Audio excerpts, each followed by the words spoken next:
प्राण प्रतिष्ठा से पहली वो 11 दिन के उपवास रही से। प्राण प्रतिष्ठा होए के बाद जितना भी राम भक्त है, साधु संत मन है, सबके आंख में आंसू रही ओ दिन सब मोहल्ला मन है इतना जगमग करत रहा है दिया से। सब मन रंगोली बना बना के ओकर ऊपर दिया रख के जय श्री राम लिखे रहा है। एकदम सुंदर लगत रही पूरा गली मोहल्ला है। कत्तेक सुंदर दिन रही सोई नमा।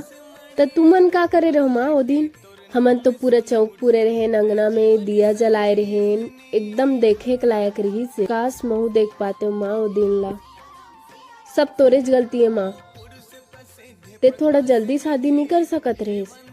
चुप रहे, उस समय खुद मैं कॉलेज के पहला साल में रहे हूँ, भारी शादी कर लेते। माँ मैं पापा संग फटाका लेबर जात हूँ और दिया भी लाऊं ना।